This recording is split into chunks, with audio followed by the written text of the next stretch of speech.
Assalamualaikum warahmatullahi wabarakatuh. Perkenalkan, nama saya Dinika Febrianti dengan NIM 6670240130 dari kelas 3A. Di video ini saya akan memaparkan mengenai esai saya yang berjudul Mencari Akar Masalah Korupsi di Indonesia dan Jalan Menuju Strategi Anti Korupsi yang Berkelanjutan. Let's go, langsung saja. Akar korupsi di Indonesia. Korupsi di Indonesia ini telah berakar sejak masa kolonial hingga saat ini. Nah, di mana korupsi ini bukan hanya pelanggaran hukum, tetapi juga di mana ini itu adalah fenomena sosial dan politik yang melekat dalam sistem birokrasi dan juga budaya kekuasaan. Nah, di mana dalam data Corruption Perception Index (CPI) tahun 2024 di mana menunjukkan skor Indonesia ini masih di stagnan di angka 34 dari 100. Yang dimana ini tuh menggambarkan lemahnya dari komitmen reformasi anti korupsi. Lalu praktek patronase juga antara jual beli jabatan dan pembiayaan politik yang mahal, yang dimana ini bisa membuat korupsi ini menjadi bagian dari sistem kekuasaan. Dalam revisi Undang-Undang KPK tahun 2019 yang dimana ini memperlemahkan lembaga anti korupsi, lalu juga menandakan bahwa korupsi kini telah menjadi kompromi politik, di mana bukan lagi musuh bersama. Perkembangan dan pola korupsi. Korupsi di Indonesia tidak lahir dalam ruang yang hampa, melainkan tumbuh dari interaksi panjang antara kekuasaan politik, struktur ekonomi, dan budaya patronase yang telah berakar sejak masa Kerajaan Nusantara. Lalu pada masa prakolonial di mana penyalahgunaan wewenang ini mulai muncul dalam bentuk feodalisme yang tradisional, di mana penguasa lokal ini seperti raja dan adipati ini masih memiliki hak sepenuhnya atas tanah serta hak dari hasil bumi rakyat. Nah, dalam sistem ini, yaitu dalam sistem upeti dan persembahan, loyalitas sering diukur melalui hadiah yang diberikan rakyat kepada penguasa.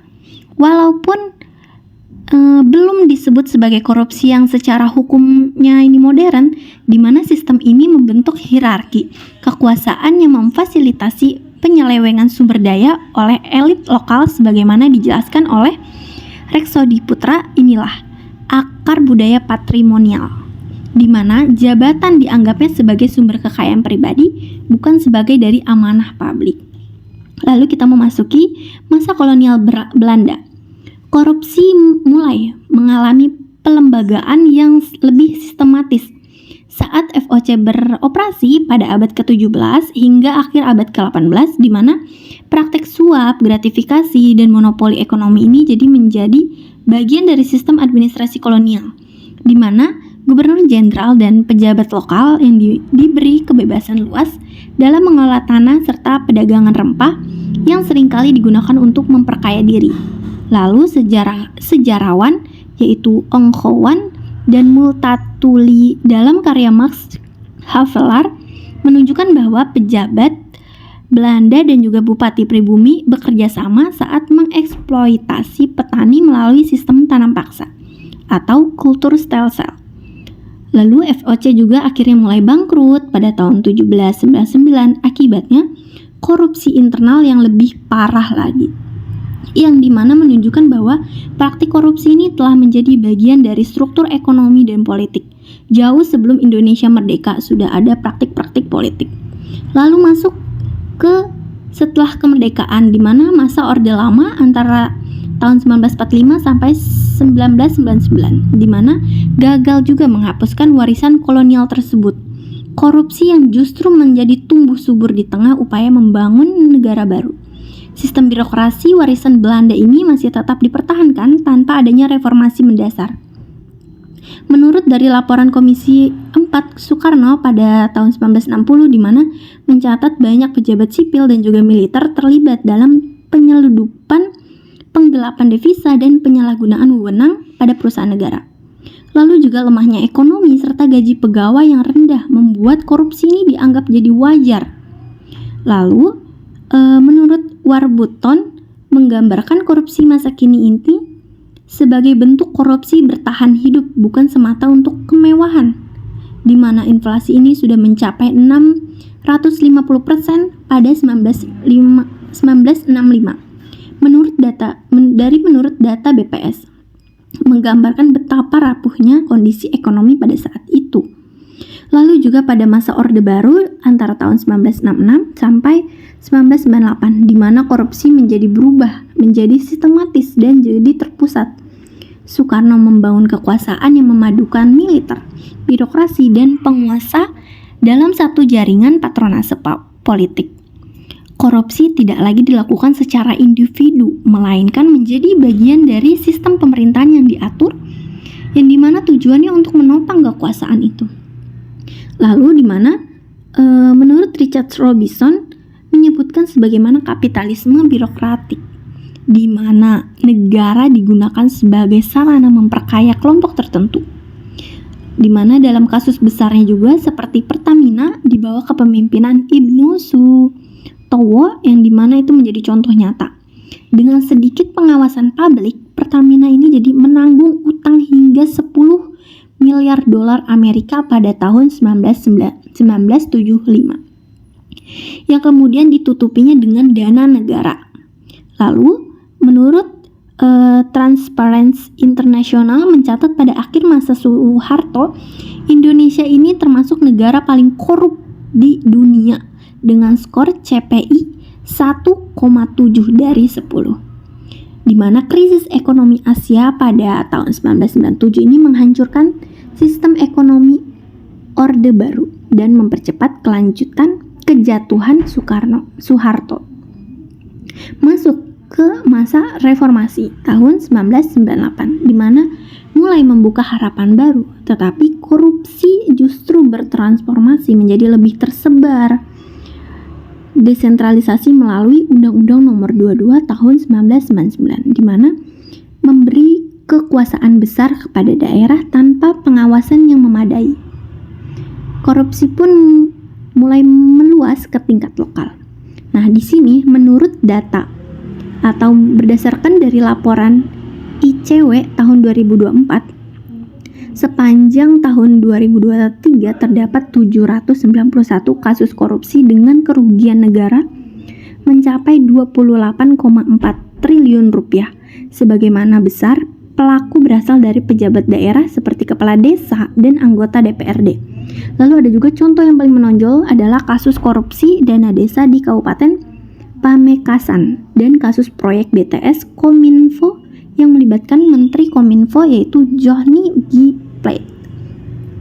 Masuk ke era reformasi juga, di mana ini melahirkanlah institusi yaitu anti korupsi modern, yaitu adalah KPK yang berdirinya pada tahun 2002. Di mana lembaga ini pada awalnya itu menjadi simbol harapan publik. Kenapa? Karena berhasil menjerat pelaku korupsi dari berbagai kalangan, termasuk pejabat tinggi dan anggota DPR. Lalu kasus besar juga seperti BLBI, Hambalang, dan EKTP, yang dimana menjadi tonggak penting dalam sejarah pemberantasan korupsi. Namun, setelah revisi Undang-Undang KPK pada tahun 2019, efektivitasnya ini jadi menurun sangat-sangat tajam. Dari Transparency International 2024 menunjukkan skor CPI Indonesia ini stagnan di angka 34 dari 100, yang dimana ini menandakan tidak ada kemajuan berarti dalam upaya pemberantasan korupsi. Selanjutnya, kegagalan lembaga anti korupsi, yang dimana melemahnya KPK dan juga rendahnya efektivitas lembaga ini jadi menunjukkan bahwa pemberantas korupsi ini tidak berkelanjutan, di mana berdasarkan teori good governance, lemahnya transparansi, akuntabilitas, dan partisipasi publik, yang dimana ini menjadi faktor utamanya dari stagnasi. Dalam kerangka teori sistem politik David Easton, kebijakan anti korupsi ini gagal. Kenapa? Karena tuntutan publik ini tidak diterjemahkan menjadi kebijakan yang responsif. Akibatnya, adanya dominasi kepentingan elit. Sementara kalau menurut dari institusional teori, reformasi anti korupsi di Indonesia ini hanya sebagai formalistik aja tanpa adanya perubahan budaya birokrasi, yang dimana turunnya operasi tangkap tangan dan juga rendahnya kepercayaan publik memperlihatkan krisis legitimasi lembaga hukum. Selanjutnya, dimensi multidimensional korupsi.